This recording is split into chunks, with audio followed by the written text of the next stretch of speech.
자, 이제 시작하면 될까요? 예, 잘 들립니다. 예. 안녕하세요. 반갑습니다. 저는 재미있다 한국사 저자 구만회라고 합니다. 예. 오늘 강의 주제는 제가 화면에 공유했듯이 우리 아이 역사 공부 어떻게 해야 될까로 정해봤습니다. 예. 사실 지금 제 아들이 지금 6학년에 올라가거든요. 그래서 작년에 5학년에서 역사 수업을 받았어요.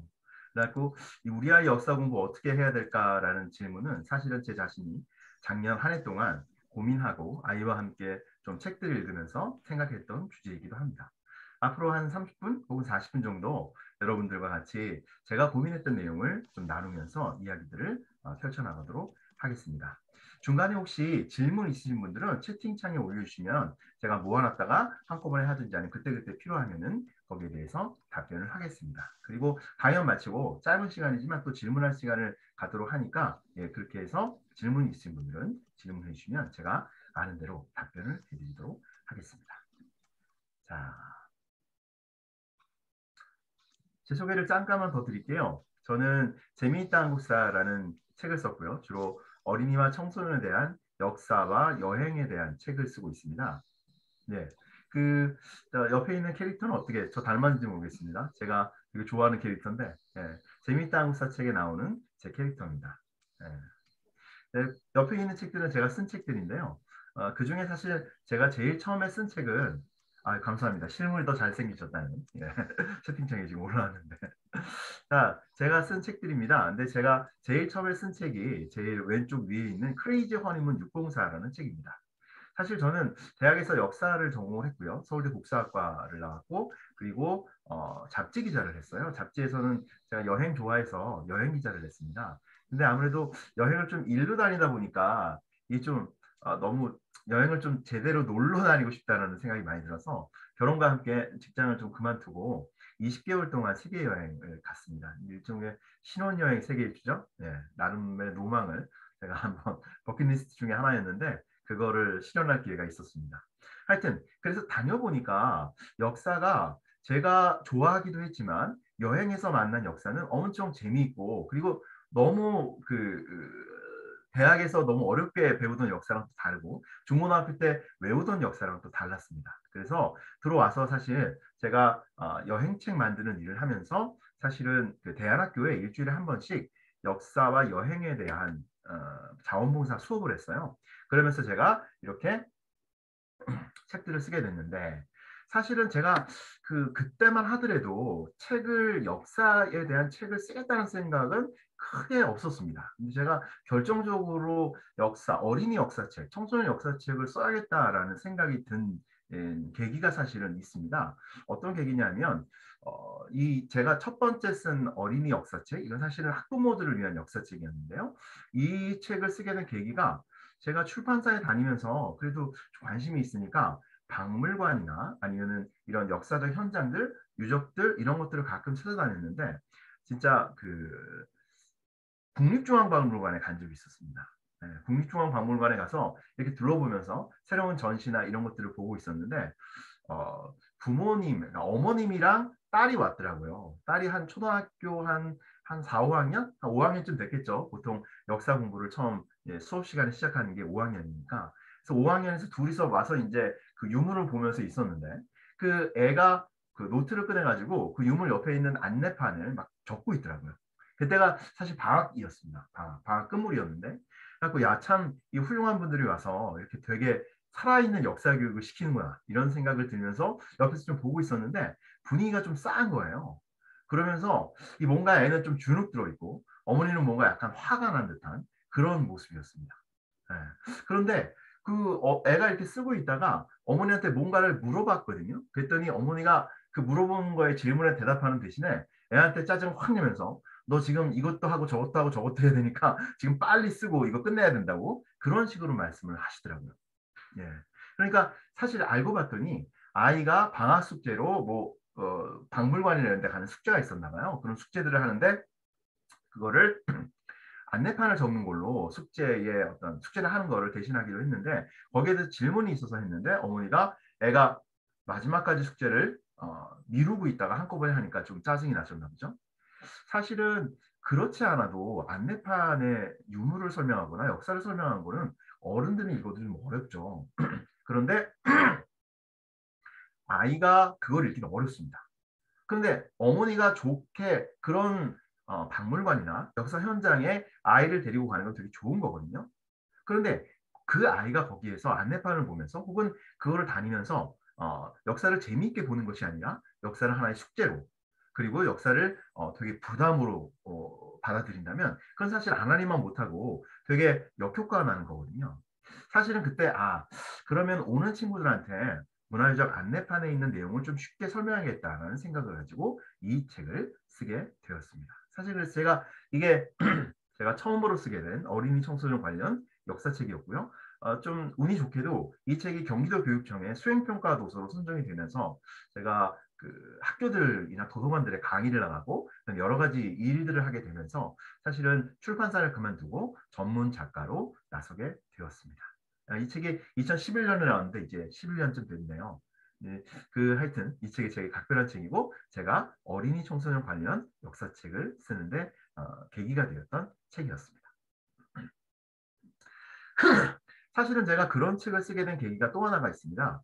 안내판의 문구도 어렵지만 사실 이 교과서, 제가 한국사 교과서의 두 얼굴이라고 이렇게 했는데 아마 여러분들 이 교과서 자녀들이 공부하는 거 보신 분들이 많을 겁니다. 아니면 지금 5학년이 이제 되는 친구들이라면 이제 2학기가 돼서 이 사회교과서죠. 이 사회교과서를 가지고 역사 수업을 시작하게 되는데 보시면은 저희들이 배우던 여러분들이나 저나 이 배우던 교과서보다는 엄청 이게 뭔가 좋아 보이죠. 옛날에는 뭐 칼라도 잘 아니었고 그리고 되게 교과서를 보면 딱딱했는데 지금의 교과서는 엄청 옛날에 비해서는 아주 좋습니다. 그리고 설명도 되게 자세하게 되어 있고 친절하게 되어 있고요. 그리고 중간에 여러 가지 활동들도 많이 있습니다. 잘라 붙이기도 하고 뭐 친구들이랑 같이 퀴즈도 하고 이런 활동도 되게 많아요. 그런데 이 사실 그럼에도 불구하고 이 교과서가 우리 아이들이 역사를 배우는데 특히 한국사를 배우는데 걸림돌이자 디딤돌이 됩니다. 디딤돌이 되는 거는 여기에 있는 내용들을 가지고 이제 역사를 배우게 되니까 당연히 역사 공부에 도움이 되는데 사실은 이 교과서가 그럼에도 불구하고 좀 딱딱하고 또 하나의 문제점은 뭐냐면 5학년 2학기 한 학기 동안 단군 할아버지부터 시작해서 저희 한국전쟁까지의 우리나라 5천년, 반만 년의 역사를 한꺼번에 배우거든요. 그렇기 때문에 학교에서는 그 역사를 전공하지 않은 담임 선생님께서 그거를 한 학기 동안에 이끌어 가시는데 엄청 힘듭니다. 배우는 친구들도 힘들지만 선생님들이 이끌어가기 너무 힘들더라고요. 그래서 선생님들이 여러 가지 교재들 굉장히 열심히 준비하시고 가르치고 그러지만 더군다나 요새 코로나 때문에 작년이랑 재작년 굉장히 학교 수업이 온라인으로 이루어지고 이러면서 굉장히 교과서를 가지고 한 학기 동안에 우리 역사를 전부 다 배우는데 어려움이 있었습니다. 사실 이 교과서는 여러분들 어떠셨습니까? 저도 중고등학교 때 역사를 좋아하긴 했지만 역사 교과서가 재미있진 않았거든요. 보통 우리나라 역사 국민들의 평균적인 역사에 대한 관심도 이런 것들을 나타내는 우스갯소리 같은 게 있는데 예를 들어서 초등학교 저학년 때나 이럴 때 학습 만화나 이런 걸로 역사를 접하기 시작하면 역사는 엄청 재밌어집니다. 네. 더군다나 만화니까요. 엄청 재밌다가 이게 교과서를 만나면서 한풀 꺾이기 시작합니다. 그러다가 중고등학교에 되면서 엄청나게 외울 것들이 많으면서 바닥을 치고 내려가죠. 그러다가 학교를 졸업하고 나면 그러면은 이제 역사 사극들, 역사 영화들 이런 것들을 보면서 역사에 대한 관심도가 다시 올라가게 됩니다. 예, 이렇게 어, 교과서가 가지고 있는 한계들 때문에 사실은 다양한 교재와 다양한 프로그램들이 필요하게 됩니다. 사실은 그런 교과서를 다양한 교재와 프로그램을 가지고 초등학교 역사 교육에서 가장 중요한 점은 아이들한테 가르치는 초등학교 역사는 가장 여기서 중요한 거는 역사를 잘 아는 것이 아니라 역사를 좋아하게 만드는 것입니다. 네. 아까 그 여성 원장님께서 말씀하실 때 그 초등학교 저학년 같은 경우에는 독서 습관을 들이는 게 되게 중요하다고 했죠. 마찬가지로 초등학교에서 역사를 처음 배울 때는 역사에 대해서 굉장히 많은 지식을 갖는 것이 목표가 아니고 역사를 좋아하고 역사에 대한 흥미를 갖는 것이 목표가 되어야 합니다. 그런데 이거 그렇게 사실은 어렵진 않습니다. 왜냐하면요. 역사라는 것이 기본적으로 재미있는 이야기, 스토리, 기승전결을 갖춘 재미있는 이야기이기 때문에 역사에 대한 흥미를 갖게 하는 것은 그렇게 어렵지가 않거든요. 하지만 아까도 말씀드렸듯이 이 교과서가 약간의 걸림돌, 너무 방대한 양을 한 학기 동안에 선생님께서 가르쳐야 된다는 게 굉장히 약간 방해가 됩니다. 그럴 때는 저희들 제가 썼던 재미있다 한국서나 이런 초등학교 관련된 역사책이나 아니면 논술 학원들 이런 데들을 도움을 받아서 역사를 좋아하게 만드는 그런 교육 목표를 이룰 수가 있습니다. 그리고 역사를 좋아하게 만드는 거에 더해서 한 가지 처음에 역사를 접할 때 초등학교 때 신경을 써야 될 게 또 하나 있습니다. 그것은 역사의 큰 흐름을 잡는 것입니다. 여러분들도 알다시피 우리 역사가 고조선부터 시작해서 그 이전에는 선사시대가 있었고요. 고조선부터 시작해서 삼국시대, 고려시대, 조선시대로 크게 흐름이 있죠. 예. 그 가운데에서 대단히 중요한 인물들, 나라를 세운 인물들, 혹은 나라를 구한 인물들, 그리고 대단히 중요한 사건들, 전쟁을 비롯해서 여러 가지 중요한 사건들이 흐름을 이루게 됩니다. 이 역사적인 흐름을 알게 되면은 그 다음에 굉장히 많은 역사적인 디테일적인 사실들, 이런 사실들은 역사적 흐름 속에 끼워 넣으면 되는 거거든요. 그렇기 때문에 초등학교 역사 공부에서 다시 한번 강조하면 역사를 좋아하게 만드는 것이 가장 중요하고요. 그리고 두 번째는 역사의 흐름을 아는 것이 대단히 중요합니다. 예. 그런데 역사의 흐름을 알고 역사를 좋아하게 만드는데 또 하나가 있습니다. 필요한 것이. 뭐냐면 역사라는 것은 내가 겪어본 적이 없는 먼 과거의 일이잖아요.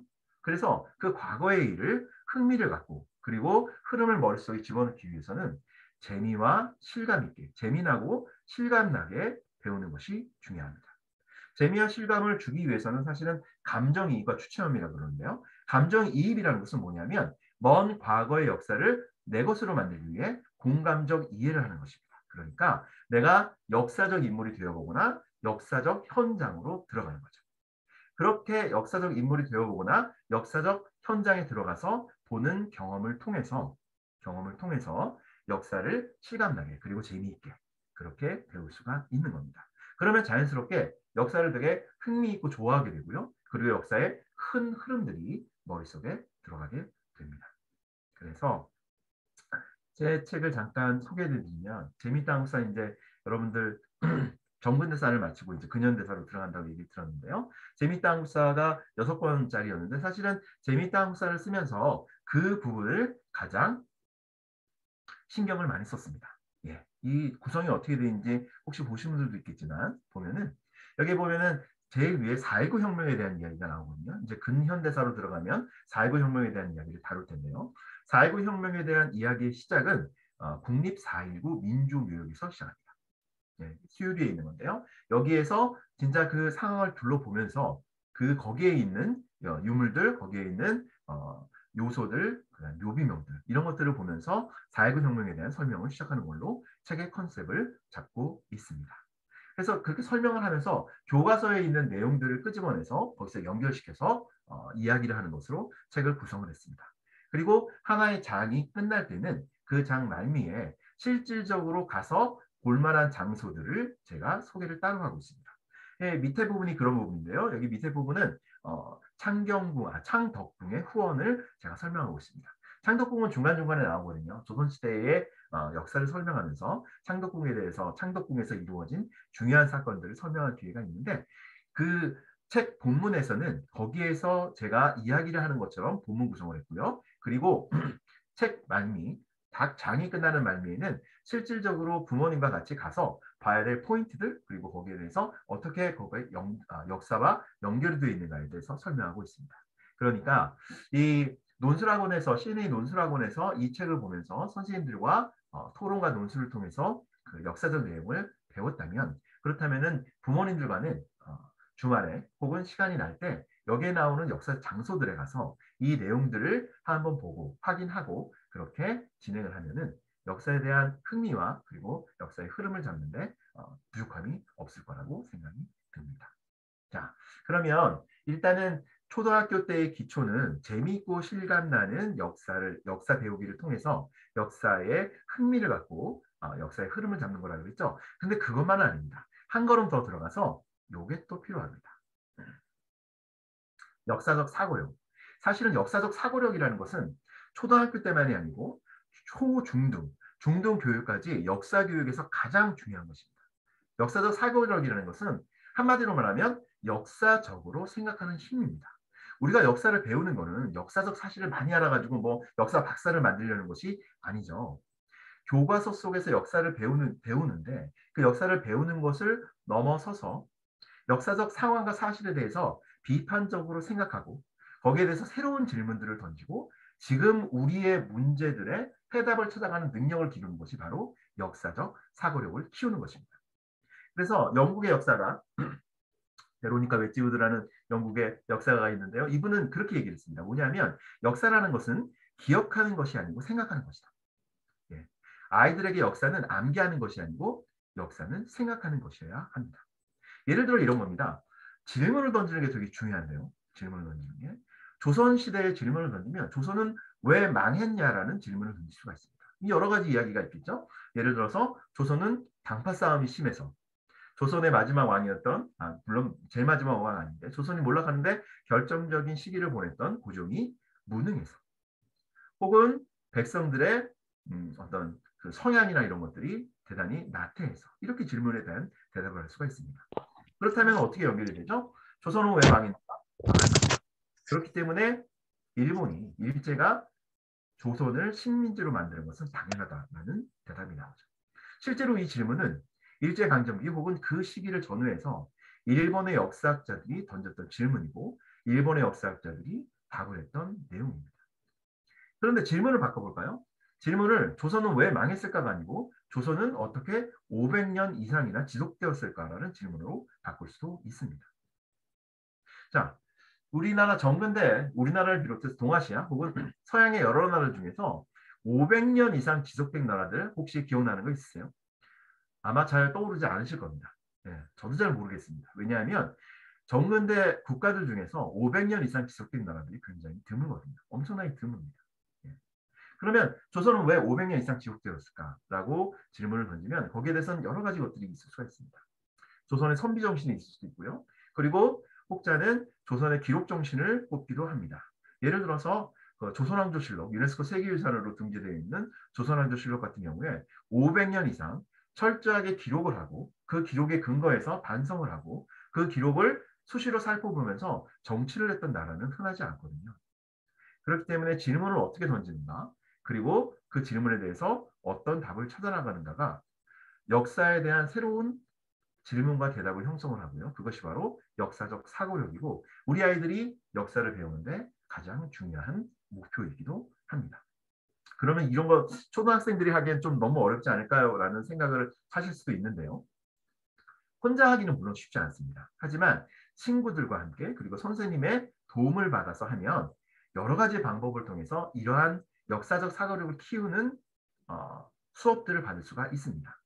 아마 이게 사실 초등학교에서도 이거 선생님들 그 전국 역사교육 역사교사 모임이나 이런 선생님들이 굉장히 수업들을 많이 공유를 하세요. 저도 그런 것들을 많이 찾아보게 되는데 정말 여러 선생님들이 너무 많은 노력을 하셔가지고 뭐 예를 들어서 어린이 역사학자가 되어서 유물을 보면서 시대를 상상하거나 아니면 역사적 인물을 불러내서 모의법정을 열거나 아니면 우리 동네 문화유산을 다니면서 답사 보고서를 만들거나 이런 훌륭한 수업들이 있는데 정말 아까 말씀드렸듯이 너무 아쉽게도 코로나 이후에 이런 수업들이 제대로 이루어지지 않아서 아이들이 참 이 역사를 배우는데 되게 아쉽다라는 생각을 많이 하게 되었습니다. 그럴 때 그 여러 가지 교재들, 제 책을 비롯해 여러 교재들이나 아니면은 CNA 논술학원을 비롯한 학원에서 이러한 도움을 받는다면 역사적 사고력을 키우는데 특히 논술과 토론 같은 경우에는 굉장히 큰 도움을 받을 수 있을 것으로 생각을 합니다. 자, 이렇게 역사적 사고력을 키운 다음에 또 하나 좀 더 볼 것이 있습니다. 역사적 사고에서 한 발짝 더 나가면 대단히 좋은 경지로 나갈 수가 있거든요. 예를 들어서 제가 써놓은 것은 역사적 사고에서 역사적 실천으로 나가는 것입니다. 예. 역사적 사고력은 실천으로 이어질 때 더욱 빛을 발하거든요. 예를 들어서 수업 시간에 일제의 전쟁 범죄와 일본군 위안부 문제에 대해서 공부를 했다면 위안부 할머니들께 편지를 쓰거나 제가 이제 사진을 그 사진을 올려놨는데 수요 집회 사진을 올려놨는데요. 수요 집회에 직접 참가해서 이런 그 생생한 역사의 증인들, 이런 분위기들, 이런 것들을 보는 것이 굉장한 도움이 됩니다. 꼭 수요 집회에 나가지 않더라도 위안부 할머니들께 편지를 쓰거나 아니면은 그 종군 위안부 전시관이 있거든요. 위안부 할머니들 정대협에서 운영하는 그런 데 가서 그런 역사적인 유물들이나 그런 것들을 보면서 공부를 할 수도 있습니다.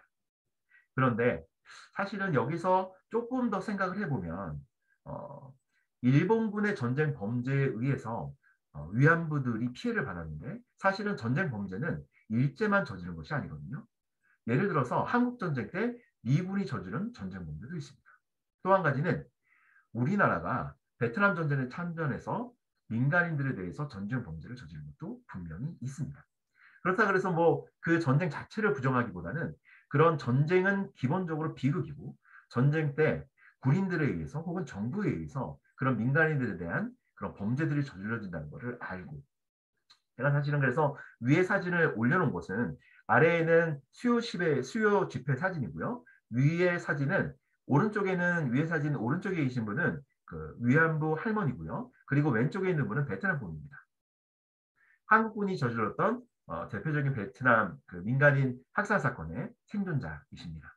네, 생존자가 와가지고 우리나라에 와서 여러 가지 활동들을 하면서 그 중에 하나로 큰일 났어. 화면이 없어졌어. 수요 집회에 참여해서 위안부 할머니들과 같이 만나서 이야기를 나누는 시간을 가졌거든요. 이런 식으로 역사적 사고에서 역사적 실천으로 나가는데 우리나라의 역사적 실천뿐만 아니라 다른 나라들 이 관련된 역사적 실천으로 나가서 그런 사실들을 공부를 한다면 그러면 조금 더 역사를 공부하는 여러 가지 효과를 얻을 수가 있을 것 같습니다. 왜냐하면 역사를 공부하는 거 혹은 중등학교에서 우리가 그 학생들을 교육시키는 것은 더 좋은 사회를 만드는 민주시민을 양성하는 것이 교육의 큰 목표라고 알고 있거든요. 예. 그렇기 때문에 민주적인 시민을 양성하기 위해서는 이런 역사적 사고뿐만 아니라 역사적 실천을 통해서 여러 가지 역사 공부를 하는 것이 굉장히 좋을 것 같습니다. 자, 그리고 역사적 실천까지 하면 되게 좋죠. 그런데 사실은 역사적 실천에서 지금 이 시대에 조금 더 생각해 봐야 되고 좀 따져봐야 될 것이 있습니다. 왜냐하면 지금은 디지털 시대죠. 여러분들도 아시다시피 인터넷과 유튜브가 역사 선생님이 된 시대입니다. 거의. 물론 좋은 점도 있습니다. 누구나 클릭 몇 번 아니면 터치 몇 번만 하면 역사적 사실들 그리고 거기에 대한 아주 쉬운 설명들을 인터넷이나 유튜브에서 특히 애들은 요새는 다 유튜브만 보죠. 유튜브에서 찾아볼 수 있는 시대가 되었습니다. 하지만 아시다시피 그렇게 많은 정보들 중에 가짜 뉴스도 엄청 많죠. 그리고 과연 어떤 것이 제대로 된 정보인지 사실은 따져보기가 더 힘든 시대가 된 것도 사실입니다. 그래서 디지털 시대에는 어떤 좀 역사 교육을 할 때 조금 더 신경을 써야 될까 생각을 해봤더니 디지털 시대에는 인터넷 자료를 검증하는 것이 대단히 중요하다라는 생각을 하게 되었습니다. 한국의 일베와 미국의 가짜 뉴스라고 제가 적어놨는데요. 여기 이런 책이 있습니다. 지금 보시는 책은 단행본으로 묶여 나왔는데 사실은 단행본으로 나오기 전에 보고서 형식으로 출판이 된 적이 있습니다. 전국 역사교사 모임과 역사교육연구소가 2010년부터 2020년까지 무려 10년 동안 초중 고등학교 학생과 교사들의 역사의식을 조사한 결과를 묶어낸 책입니다. 10년 동안에 학생과 교사들이 어떤 방식으로 역사에 대한 지식을 습득하고 어떤 역사에 대해서 어떤 인식들을 가지고 있는가에 대해서 조사한 내용이거든요. 예. 이것들을 보면 놀랍게도 일간 베스트, 여러분 혹시 일베라고 알고 계시죠? 그 일베 등을 통해서 왜곡된 역사 정보들을 배운 학생들이 대단히 많고 그러한 왜곡된 역사 정보들이 학생들의 역사 인식에 큰 영향을 끼쳤다고 합니다. 그래서 이 일베나 이런 여러 가지 역사 유튜브나 이런 잘못된 정보들을 접한 학생들은 우리나라의 독립운동이나 아니면 민주화운동을 부정적으로 보는 의견들이 꽤 많다고 합니다. 그런데 이런 인터넷 시대에 모바일 시대의 잘못된 역사 인식은 우리나라 문제만은 아니었습니다. 예를 들면 이게 지금 미국에서 남북전쟁 때 처음으로 만들어진 흑인 부대거든요. 흑인 부대. 당연히 그럼 흑인 부대는 남군에서 만들어졌을까요? 북군에서 만들어졌을까요? 당연히 노예제를 반대하는 북군에서 만들어졌겠죠. 그런데 놀랍게도 버지니아 주의 한 초등학교 역사 교과서에는 남북전쟁 당시 흑인들이 노예제를 찬성하는 흑인들이 많아서 그 흑인들이 남부 연합을 위해서 싸웠다는 내용이 들어가 있답니다. 초등학교 교과서. 물론 거기는 그 거민정이나 자유반항제이기 때문에 거민정이나 국정이 아니라 거기서 선생님들이 교과서 선택해서 가르치는 거기 때문에 버지니아주의 그 여러 가지 교과서 중에 하나였는데 그래도 거기에 그런 자료들이 들어가 있다는 게 놀랍죠. 문제는 그게 가짜 뉴스였다는 것입니다. 네, 가짜 뉴스였다는 것입니다. 그거를 그 교사들이 일부러 넣은 게 아니고 교사들이 자료를 찾다가 그것을 인터넷에 찾아서 그걸 넣었는데 사실은 그게 실수로 제대로 검증을 안 했기 때문에 들어갔다고 합니다. 이런 일들은 사실 우리나라에도 여러 차례 있습니다. 이 교과서가 우리나라 교과서가 정말 교과서를 만드는 게 거의 1년이 넘게 걸리거든요.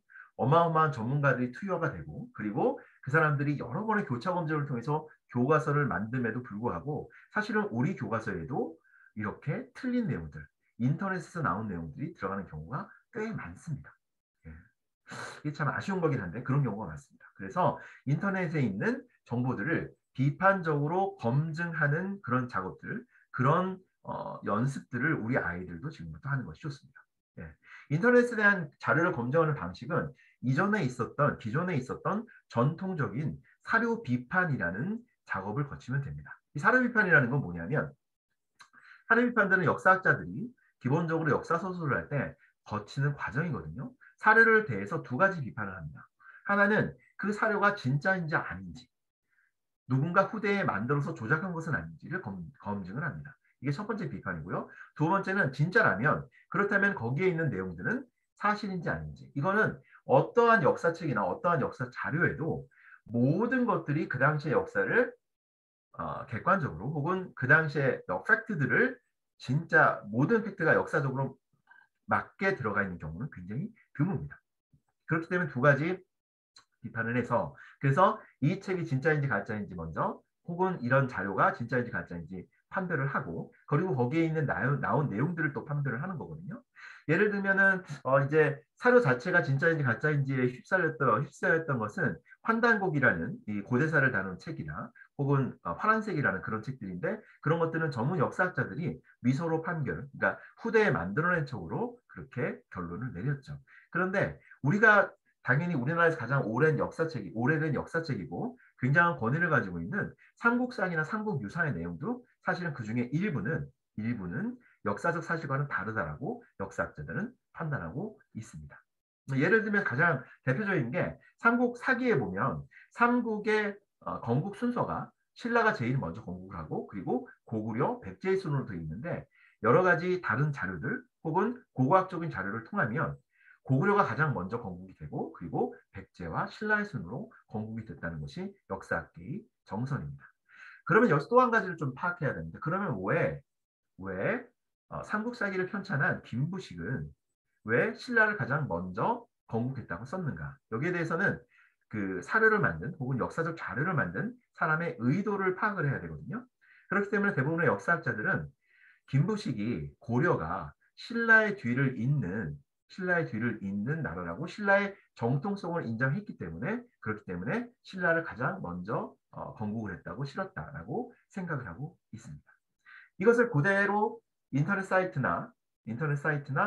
유튜브에 가져오면 그렇다면은 내용에 대해서 진위를 판단하는 것이 물론 있을 수가 있고요. 그 다음에 그 사이트나 유튜브 자체의 신뢰도, 의도를 검증하는 것이 필요합니다. 그렇기 때문에 일베나 이런 사이트들은 신뢰할 수가 없고 굉장히 신뢰할 수 있는 사이트임에도 불구하고 사실은 내용을 하나하나 꼼꼼히 따지는 연습을 해야겠죠. 다행히 우리 국사편찬위원회에서 이런 신뢰할 수 있는 자료들을 모아놓은 사이트를 여러 개 운영하고 있습니다. 그 중에 제가 지금 써놓은 게 있는데요. 한국 역사 정보 통합 시스템이나 한국사 데이터베이스 등을 참고하시면 됩니다. 이건 그냥 쳐놓으면 그 사이트가 뜨거든요. 저도 많이 참고하는 사이트고요. 주로 제가 많이 참고하는 게 한국사 데이터베이스거든요. 여기는 옛날에 사료부터 시작해서 자료들 그리고 거기에 대한 논평들 그리고 국사편찬위원회에서 만든 책들도 여기서 모두가 볼 수가 있습니다. 그렇기 때문에 초등학교 고학년 정도 되면 한국사를 배우면서 궁금한 내용이나 이런 것들을 인터넷이나 유튜브에 찾아보는 건 나쁘지 않습니다. 일단 좋습니다. 하지만 보면서 뭔가 의심스럽거나 뭔가 이상한 내용들은 이러한 믿을 수 있는 사이트들을 통해서 상호 교차 검증하는 그런 연습들을 해나가는 것이 대단히 중요합니다. 자, 그렇게 디지털 시대에 인터넷 자료 검증하는 방식이 있었고요. 이런 것들을 조금 더 신경 써주시면 우리 아이들이 역사 공부를 하는데 되게 도움이 됩니다. 그런데 사실은 여기서 또 끝이 아닙니다. 제가 한 가지 더 말씀드리고 싶은 게 있는데 역사 공부를 하다 보면 또 다른 함정들이 있습니다. 특히 이런 함정들, 뭐 예를 들어서 제가 좀 말씀을 드린 여공상환이랄지 아니면은 국가와 민족을 우선시하는 거랄지 아니면은 옛날에는 예전에는 일본에 대해서 되게 적개심 이런 것들이 되게 강했는데 지금은 저희 애들 친구들을 보거나 저희 애들을 봐도 애들끼리 얘기할 때 중국에 대해서 굉장히 안 좋게 얘기하는 그런 것들이 되게 많더라고요. 이런 것들은 어떤 역사 공부를 통해서 선입견을 갖게 되는 것이거든요. 이런 선입견들은 좋지가 않습니다. 그래서 역사 공부를 할 때 빠지기 쉬운 함정들, 우리가 피해야 되는 함정들을 몇 가지 말씀드리도록 하겠습니다. 사실 제가 제일 먼저 초등학생들 특히 같은 경우에는 영웅사관들을 좀 피해야 된다라고 말씀드립니다. 네, 물론 영웅사관 당연히 장점이 있습니다. 역사를 처음 접할 때 특히 그 학습 만화나 혹은 다른 저학년용 이런 책으로 접할 때는 인물을 중심으로 접근을 하면 아까 말씀드렸듯이 감정이입이 되고 마치 자기가 그 인물이 되는 것처럼 생각이 드니까 그 인물에 들어가서 역사를 되게 자연스럽고 쉽게 받아들이기가 되게 편하거든요. 하지만 이 인물 그리고 위인전 그리고 위인 만화의 아쉬운 점이 그 한계가 그 인물에 대해서 너무 미화하고 인물이 한 일은 다 좋은 일로 표현을 하니까 사람들이 그거를 역사를 좀 납작하게 입체적으로 모르게 되는 일이 입체적으로 생각하지 못하게 되는 일이 벌어집니다. 여러분들 보신 분은 알겠지만 어벤져스 영화도 요즘 같은 경우에는 영웅들이 다 그냥 다 훌륭하고 옳은 일만 하는 사람들은 아니죠. 영웅도 실수를 하고 영웅도 고민을 하고 영웅도 여러 가지 때문에 고초를 겪게 되는 그런 일들이 나오는데 사실은 역사 속 인물들도 마찬가지입니다. 예를 들어 볼까요? 세종대왕과 어벤져스 제가 해놨는데 여러분 세종대왕은 엄청나게 성군이시죠. 물론 당연합니다. 조선사 500년을 통틀어서 27분의 조선시대의 왕 중에 정말 누구와도 비교할 수 없이 대단한 업적을 남기셨죠. 하지만 세종대왕이 다 업적만 남기셨을까요? 물론 당연히 그렇지 않습니다. 예를 들면 세종대왕이 저희가 알고 있다시피 4군 6진을 개척해서 북방의 땅을 넓혔죠. 그래서 3인 정책이라고 해서 남쪽 지방에 있는 백성들 혹은 북쪽 지방에 있는 백성들을 그쪽으로 이동해서 살게 만들었습니다. 근데 여러분 생판 모르는 곳에 가서 고향을 떠나서 거기에서 되게 추운 지역에서 농사를 짓는 게 쉽지 않겠죠. 그래서 백성들이 싫어했습니다. 도망도 많이 갔고요. 그래서 하지만 그 우리의 백성을 사랑하는 민본과 애민정신 당연히 그거에 투철을 하셨지만 나라의 중요한 일이라고 생각했기 때문에 끝까지 밀어붙였습니다. 그래서 막 백성들이 유리걸식을 하고 도적대가 되고 이런 일들이 벌어집니다. 그리고 사실은 세종대왕이 한 일 중에 화폐를 유통시키는 일이 있거든요. 화폐는 고려시대 때부터 우리나라에서 사용되기 시작했는데 조선 후기에 상평통보 정도 돼야지. 즉 임진왜란과 경자호란 이후에 상품 변제들이 좀 발달하면서 화폐가 유통이 되는데 세종대왕이 생각하시기에는 화폐가 정말 좋은 거였거든요. 화폐를 유통시키면 나라의 경제를 발전시키기 정말 좋은 거였거든요.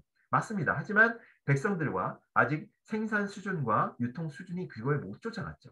그래서 화폐를 강제로 유통시키는 과정에서 백성들이 엄청난 고통을 겪게 됩니다.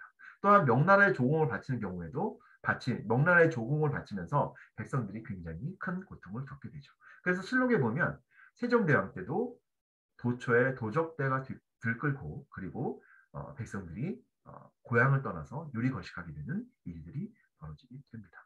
이런 식으로 인물들을 접근을 할 때도 인물을 어떻게 납작하게 영웅들은 모든 것을 잘했다 이런 식으로 생각하는 게 아니고 항상 여러 가지 것들을 고려하면서 역사를 배우는 것이 좋습니다.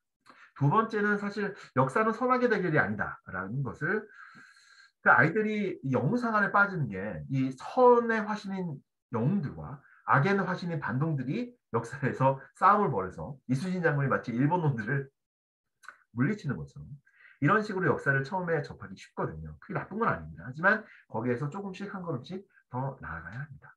역사는 선악의 대결이 사실은 아닙니다. 네, 역사는 선악의 대결이 아닙니다. 사실은 어른들도 여기에 빠지기가 쉬운데요. 예를 들어 제가 지금 띄운 것이 백년전쟁이라는 민족 문제 연구소에서 만든 다큐멘터리 필름입니다. 좋은 필름이고요. 좋은 내용들을 많이 담고 있습니다. 하지만 여기서 주장하는 것처럼 우리나라의 100년의 근현대사가 김구 그리고 김구 선생과 뭐 안중근 의사 그다음에 윤봉길 의사가 흐름으로 되는 독립 운동가들과 그리고 이승만 박정희로 대표되는 친일 세력의 싸움이었다라고 판단을 하면 역사를 제대로 볼 수가 없습니다. 우리는 이승만 때 박정희 때도 발전을 하고 그 사람들이 물론 잘못한 것도 많지만 잘한 것들도 있어서 우리 현대사가 근대사가 대단히 입체적으로 발전을 해왔거든요. 그렇기 때문에 아이들뿐만 아니라 사실 어른들도 이러한 선악의 역사관에 빠지기가 쉬운데 이런 선악의 역사관은 좀 이게 아니고 대단히 여러 가지 우리가 영웅으로 생각했던 사람들의 어떤 실수나 아니면 잘못들 우리가 정말 나쁘다고 생각했던 사람들이 역사적으로 했던 역할들에 대해서도 정확하게 보는 것이 필요합니다. 사실은 처음에 아이들이 영웅을 통해서 역사에 접했다가 그 영웅이 이제 국가와 민족으로 대치되는 과정이 일어납니다. 사실은 우리나라 역사학의 역사 교육의 중요한 목표 중에 하나가 우리 민족 정신 혹은 우리 대한민국의 정체성을 가진 시민들을 양성하는 것이기도 하거든요. 이런 것들 물론 좋습니다. 하지만 그게 과해지다 보면 영웅 대신에 국가와 민족이 들어가서 우리나라가 최고 혹은 우리 민족이 최고. 그래서 아까 말씀드렸듯이 일본과 중국에 대해서 반일 감정과 반중 감정에 젖어들게 되는 그런 선입견을 가지게 되는 일이 벌어집니다. 이런 것들도 사실은 여러 가지 토론과 여러 가지 자료들, 수업들을 통해서 그런 교정해 줄 필요가 있습니다. 사실은 역사가 그 유명한 얘기가 있죠. E.H. 카라는 역사학자가 역사가 무엇인가라는 책을 통해서 말했던 얘기인데요. 역사는 무엇인가? 역사는 과거와 현재와의 대화다라고 이야기했습니다. 사실은 과거와 현재가 진짜로 대화를 할 리는 없죠. 이걸 좀 풀어드리면 역사라는 것은 현재의 문제를 과거의 경험에서 해답을 찾는 과정이라고 생각합니다. 그렇다면 시대가 달라지면 문제가 달라지기 때문에 해법이 달라집니다. 거기에 따라서 역사는 항상 새롭게 쓰이는 것입니다. 민족주의 역사관, 국가주의 역사관이 사실은 일제강점기나 아니면 해방 이후에 우리나라의 발전을 위해서 대단히 중요한 역할을 한 것은 맞습니다. 하지만 20세기와 21세기 우리나라가 이제 선진국으로 올라간 시점에서는 민족보다는 인권 혹은 평화와 민주주의로 가는 역사교육이 필요하다고 생각합니다. 이런 것들까지 우리 초등학교 역사교육에서 좀 담아낸다면 그렇다면은 아이들이 처음 역사를 접하고 역사의 흥미를 가지고 역사의 흐름도 알고 그리고 역사적 사고력과 실천력까지 갖추고 그리고 역사적 편견에서도 벗어날 수 있는 교육을 받을 수 있다고 생각합니다. 예, 여러분들 집에서 아이들 역사 교육에 혹은 대답을 해주시거나 아니면 학원에서 혹은 학교에서 역사 교육을 하는데 조금이라도 도움이 되시길 바랍니다. 오늘 제 강의는 여기까지 하겠습니다. 고맙습니다. 예, 고맙습니다. 사적인 얘기라 말씀 안 드리려고 했는데 내일이 3.1절이고 내일 모레면 제가 그 대학 입학 30주년이 되는데요. 제가 입학했을 때 우리 작가님이 저희 과 선배 되셔가지고 맛있는 학생 식당 밥도 사주시고 족구도 가르쳐주시고 제가 백차기는 잘 못했습니다만 자 마지막으로 제가 한 10분 정도 그 작가님 말씀하셨던 부분에 좀 더해가지고 C&A 논술 그 3월 워크북 좀 보여드리려고 합니다. 제가 그 신학기에 좀 당부드리고 싶은 말씀 중에 하나가 뭐 저희 워크북까지를 포함해서 이제 개정교육 과정이 바라는 소위 뭐 민주시민 양성의 어떤 맥락들이 구체적으로 이제 말하기, 듣기 그리고 이제 쓰기와 읽기 이 과정들과 굉장히 좀 연동이 돼서 진행이 되거든요. 그래서 모든 책들에 대해서 이렇게 워크북 같은 형식으로 선정 도서에 대한 나만의 키워드, 또 줄거리와 기억에 남는 문장, 또 느낀 점과 해당 도서에 대한 본인의 주체적인 평가까지 이렇게 담아나갈 수 있으면 굉장히 좀 좋을 것 같고요.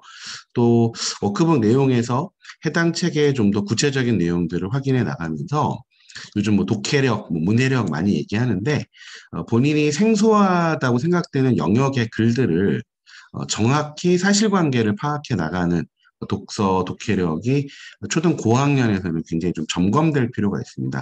뭐 예를 들면은 저희 딸도 이제 요번에 중1이 되는데 며칠 전에 이제 와플이 먹고 싶다 그래가지고 이제 와플 그 기계라 그러나요? 그 와플 메이커를 이제 주문을 했어요. 근데 처음 보는 이제 사물인 거죠. 그래서 중학교 1학년짜리가 이제 와플을 혼자 해보겠다고 해서 이제 끙끙끙끙 설명서를 보면서 와플 메이커 이제 사용을 하게 되는데 제가 옆에서 우리가 뭐 독서를 하고 국어 공부를 하는 이유 중에 하나가 이런 새로운 기기에 대한 설명서를 읽고 해당 내용을 이해하기 위해서다 뭐 이렇게 얘기를 했는데 뭐 특유의 이제 째려보는 표정으로 이제 아빠가 뭐 이상한 얘기 한다 이렇게 생각을 할 수는 있겠는데 그래서 관련된 내용들을 아까 맞다 틀리다 이런 내용에 더해가지고 다양한 시각에서 보기 위해서는 정확한 사실관계의 독해가 좀 필요할 거라서 주관식 서술형이나 객관식 특히 중요한 어떤 어휘들을 뭐 별도의 버케블러리로 영어 단어 공부하듯 할 수는 없기 때문에 해당 독서와 관련된 중요 어휘들을 정확히 확인해 나가는 작업이 워크북에서 진행이 됩니다. 뭐 한자 성어까지를 포함하고 뭐 띄어쓰기까지를 초등학교 고학년 때 완벽하게 익힐 수 있는 이런 준비가 좀 필요할 거고요. 특히 책의 제시문들이 중요한 어떤 빈칸 추론의 문제라든가 내지는 주어진 사건에 대한 시간 순서대로의 나열 같은 형태로 주어지기도 하고 또 해당 책에 대해서 각각의 이제 서로 다른 학생들이 서로 다른 읽기를 했다고 했을 때 잘 설명하는 내용, 잘 못 설명하는 내용들을 좀 구분해 나갈 수 있겠고 뭐 우리뿐만이 아니라 이제 전 세계적으로 어떤 일이 벌어지는지에 대한 좀 더 글로벌한 시각을 파악하는 데도 도움이 될 거라고 봅니다. 이제 CNA 워크북의 이제 내용 확인 문제에 더해서 가장 핵심 중에 하나가 스텝 파트가 될 텐데 하나가 아니라 보통 2개 이상의 여러 제시문들을 비교하게 만들어 줍니다. 그래서 제시문을 참고해서 써봐라. 해당 제시문에 있는 내용들을 정리해봐라. 라는 과정들을 통해서 사실적 독해에 더해서 자신의 생각의 기초 토대를 좀 만들어 나가는 요 스텝 단계들을 굉장히 좀 스텝 바이 스텝 밟아 나갈 수 있도록 인재 발달 과정하고 교과 연계에 맞춰서 준비를 하고 있고요. 특히 무엇보다 입장을 서로 나누어서 예를 들면 화석 에너지 관련된 재생에너지 전환이 효과적이다라는 입장과 효과적이지 않다라는 입장의 찬반 논의들을 좀 더 네블 서드 버킷, 좀 더 양마적 논증이라는 과정을 통해서 본인이 생각하고 있는 부분 말고 반대되는 생각이나 다른 생각에 대해서 점검을 해보는 이런 과정이 좀 필요하다고 봅니다. 그래서 역사라는 부분들도 뭐 좁은 의미의 어떤 히스토리의 과정이 아니라 좀 넓은 의미의 좀 세상에 대한 이해라고 현재적으로 생각을 한다면 어떤 주장의 뒷받침이 되는 중심 근거들을 찾아 나가고 근거를 또 뒷받침하는 내용들을 추가하는 과정을 통해서 조금 더 과학적이고 비판적인 어떤 입장이 좀 정립될 수 있다라고 생각을 하고요. 해당 내용들을 이제 글로 정리하면서 뭐 밑줄 용지에 쓰는 과정하고 또 원고지에 쓰는 과정들을 좀 병행해 나가면서 매주 토론과 논술이 뭐 교차되거나 내지는 함께 진행이 되는 과정이 누적이 되면서 학생들 스스로가 선정도서 이상의 좀 고민들을 하게 되고 또 학부모님들께는 아까 잠깐 말씀드렸던 것처럼 함께 읽는 추천도서라고 해서 뭐 신간책들이라든가 그동안 저희가 선정도서로 좀 다뤘던 좀 검증된 책들을 통해서 뒤에 좀 부과될 수 있는 내용으로 담아냈으니 워크북을 조금 더 알뜰하게 좀 활용해 주시면 좋겠다라는 생각이 좀 듭니다. 예, 전반부, 후반부의 3월 프로그램의 선정도서들하고 워크북 안내 좀 드렸고요. 그리고 제가 채팅창에 남겨주긴 주소로 이제 입시 자료와 관련된 부분들 보내드렸는데 제가 좀 전에 확인을 해보니까 지메일들이 많이 반송이 됐습니다. 그래서 지메일 그 한 메일 주소가 저랑 좀 안 맞는 것 같은데 새로운 주소 남겨주시면은 반송된 부분들 다시 확인하려고 하고 혹시나 좀 뒤늦게 확인하신 분들은 제가 여기 채팅창에 메일 주소 제 메일 주소 남겨놨습니다. 그래서 92라이트 골뱅이 다음.net 이렇게 해놨으니까 여기에 메모 주셔도 될 것 같고요. 그리고 오늘도 뭐 여러 이제 배움터 재원생 학부모님들도 많이 참여해 주셨고, 또 신규 상담을 하신 학부모님들께도 저희가 이 월요일 날 진행되는 설명회 안내 말씀 좀 드리고 있습니다. 그래서 실제로 좀 1년 정도 좀 해보니까 예전에 학원으로 이제 배움터마다 모셔가지고 지금 신학기 프로그램이 어떻고 저희 선정도서가 어떤 책이고 또 워크북 한번 직접 보시라 이런 말씀 드렸던 오프라인 설명회랑 제가 기억이 안 날 정도로 그러니까 줌 비대면으로 하는 이제 설명회에 또 이제 익숙해진 뭐 스스로를 좀 발견하게 되는데요. 학부모님들 뭐 지금 코로나 상황에서 저희도 이제 줌 수업이나 오프라인 수업 진행하면서 좀 다른 각도에서 생각하면은 학생들과 좀 새로운 교육이나 내지는 새로운 환경을 좀 경험한다라는 생각도 좀 해보게 됩니다.